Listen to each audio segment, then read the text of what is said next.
संत मोर कलयुग के जेल बड़ा भारी। सबके हाथे माला जाते हाथ गाड़ी, सबला छोड़े नहीं बैरी एको घड़ी।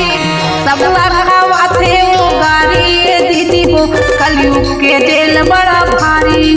हाँ कलयुग के जेल बड़ा भारी है संत मोर कलयुग के जेल बड़ा भारी।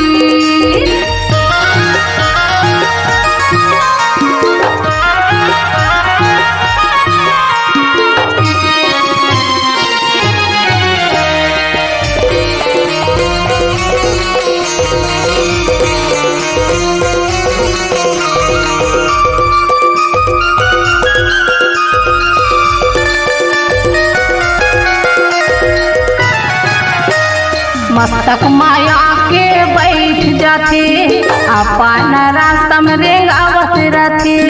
मती बौरागे बुद्धि ह जागे, धन दौलत रुपया पैसा सिरागे।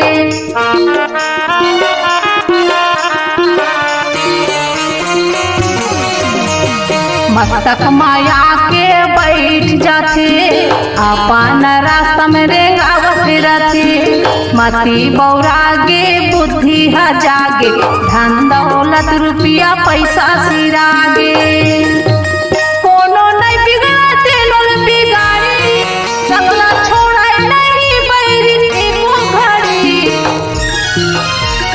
धर धर रोवे घर के नारी दीदी हो कलयुग के जेल बड़ा भारी। हाँ कलयुग के जेल बड़ा भारी है संत मोर कलयुग के जेल बड़ा भारी।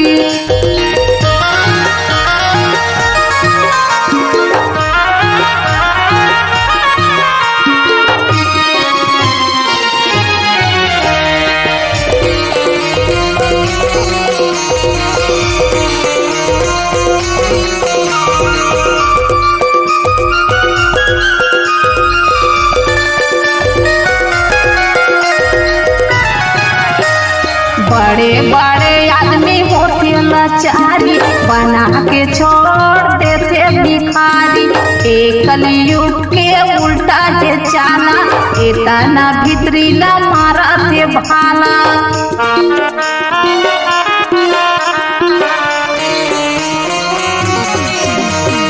बड़े बड़े आदमी होते लाचारी, बना के छोड़ देते भिखारी।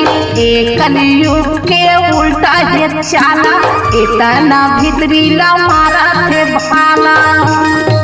ताना बोले सुने नहीं गिर पड़ी, जंगला छोड़े नहीं बैरी एको घड़ी। माहू बनहू सत पुजारी ये संत मोर कलयुग के जेल बड़ा भारी। हाँ कलयुग के जेल बड़ा भारी है संत मोर कलयुग के जेल बड़ा भारी।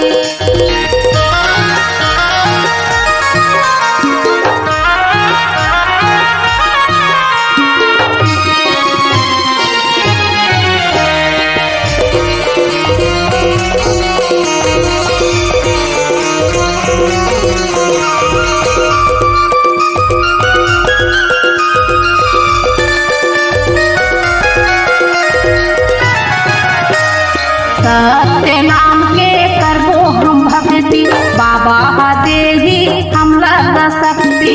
बूंद बूंद में घड़ा भरही, सत्य नाम के अमृत बरसही।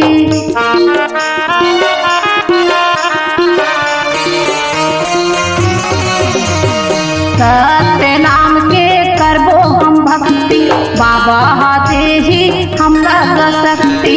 बूंद बूंद में घड़ा भरही, सत्य नाम के अमृत बरसही।